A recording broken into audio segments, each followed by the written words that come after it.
Bem, chegamos no fim do nosso complemento sobre a liderança nas igrejas locais e hoje vamos falar sobre, vamos aí cavar um pouquinho sobre o texto que Paulo, né, em Atos capítulo 14, versículo 23, e Atos capítulo 20, versículo 17, e Tito 1, 5 e Tiago 5, 14. Temos alguns pontos aqui para nós discorrer com os irmãos. Então, Atos 14, 23 diz: E havendo-lhes por um consentimento eleito ancião em cada igreja, orando com jejuns, os encomendaram ao Senhor em que haviam crido. E Atos 20, 17 diz: E Mileto mandou a Éfeso a chamar os anciãos da igreja. E Tito 1, 5: Por esta causa deixei em Creta, para que pusesse boa ordem as coisas que ainda restam, de cidade em cidade estabelecesse presbítero, como já te mandei. E Tiago 5, versículo 14: Está alguém entre vós doente, chame os presbíteros da igreja e orem sobre ele, ungindo com azeite em nome do Senhor. Bem, aqui tem alguns pontos que nós tiramos para partilhar com os irmãos. E o primeiro ponto é que os bispos, presbíteros e bispos, são termos intercambiáveis, isto é, referem-se à mesma pessoa. Isso significa que um presbítero é um bispo é também um pastor como função na igreja do Senhor, né? Mas a discussão, alguns alegam que há bispo, há pastor e colocam uma hierarquia assim, né? Pastor e presbítero e bispo, como se fossem funções diferentes, mas não, a Escritura Sagrada não dá asas para esse tipo de interpretação, mas simplesmente nos assegura de que os termos são intercambiáveis e se referem à mesma pessoa. Isso é, bispo é um pastor no desempenho dessa mesma função de bispado e presbítero faz referência à questão da sua maturidade, né, da sua maturidade espiritual. Os presbíteros, eles foram estabelecidos pelo Espírito Santo em Atos 20, 28, através de seus instrumentos, como Paulo e seus cooperadores, com o consentimento da igreja. Isso é um fato, realmente. Primeiro, ele tem que ser estabelecido pelo Espírito Santo, mas isso não significa que o Espírito Santo vai vir estabelecê-lo e não vai levantar homens para reconhecê-lo. Então, significa que a igreja do Senhor, que está sendo cuidada por alguns irmãos, a própria igreja é convocada por apóstolo Paulo, em Atos, em 1 Tessalonicenses 4:11, de reconhecer que há esses irmãos mesmo que presidem entre eles. Então, o próprio Espírito Santo vai levantar dentro dessa igreja alguns irmãos que vão se qualificando dentro daquilo que são os critérios que o próprio Espírito Santo estabeleceu, com o fim de que a própria igreja, com o olho espiritual, com o discernimento espiritual, conseguiria identificar dentre eles irmãos que estão a cuidar deles, que estão à frente dos cuidados dos interesses da igreja do Senhor. Então, há essa eleição. E essa eleição, no Novo Testamento, lá em Atos, ele se seguiu de oração e com jejum.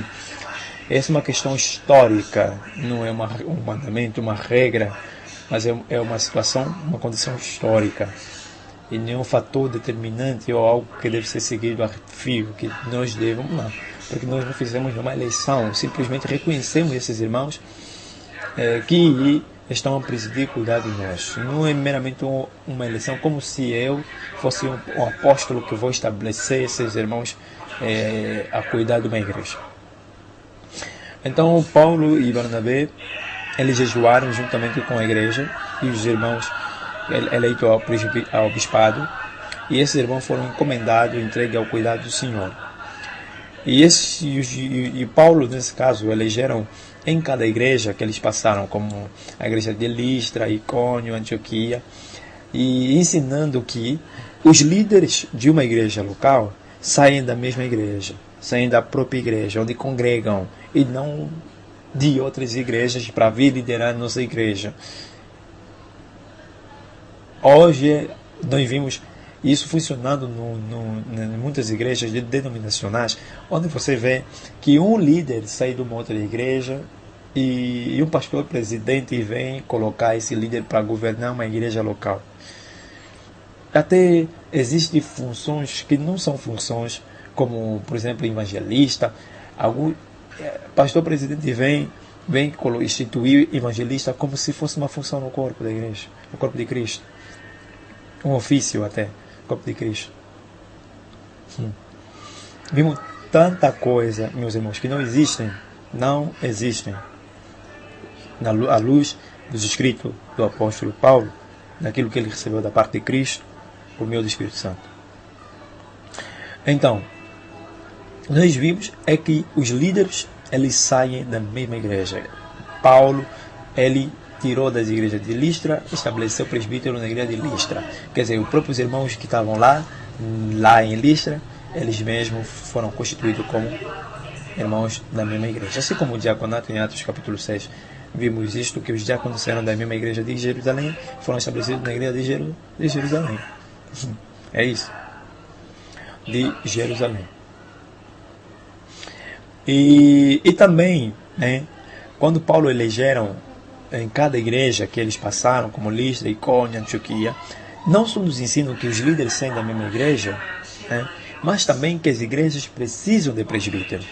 Uma igreja que não tem presbítero ainda não está em completa ordem.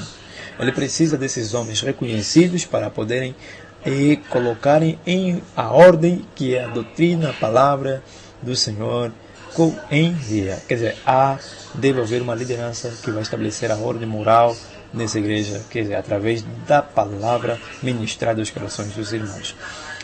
Alguns tentam também se guiar pelo modelo Ó Timóteo para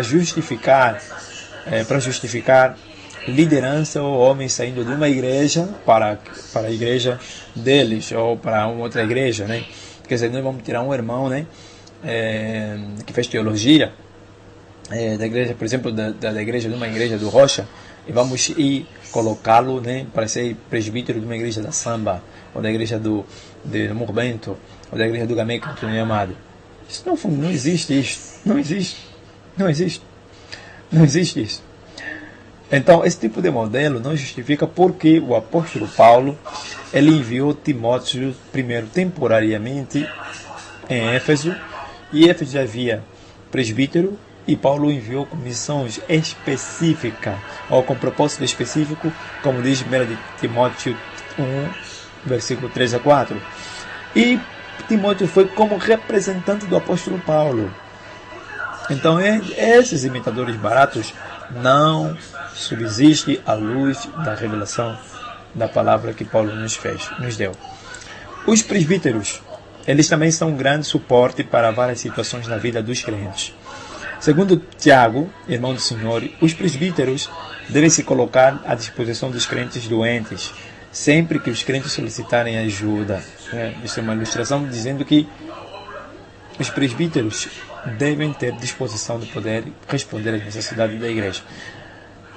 Mas requer que esses tais presbíteros, né, alguns deles talvez não trabalhem, isso é, sejam sustentados pela igreja para que tenham tempo suficiente para cuidar dos interesses da igreja. Porque ser presbítero é um trabalho também, lidar com pessoas, com a igreja do Senhor não é uma questão fácil. E esses irmãos precisam também ser ajudados, apoiados em suas necessidades.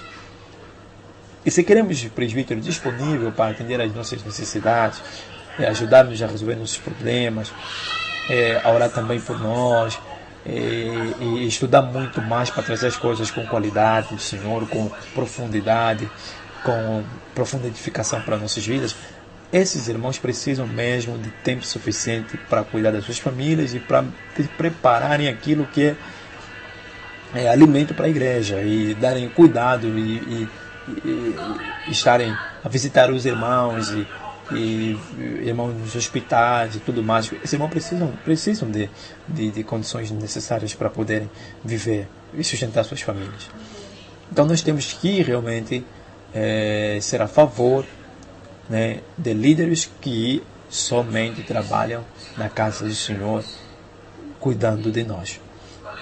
Então isso é necessário, meus irmãos. Aqueles que falam que não, presbítero não podem receber salário, vocês não sabem o trabalho que esses irmãos têm. São ignorantes a isso.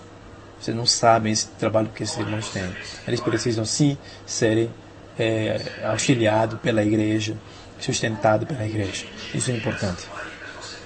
E me refiro àqueles irmãos, aqueles presbíteros que já trabalham na igreja. Não só trabalham mesmo na igreja. Me refiro a esses irmãos. que podem receber constantemente ajuda e apoio. Agora, aqueles que já trabalham, têm uma empresa, trabalham, não sei, não pensam mais em igreja.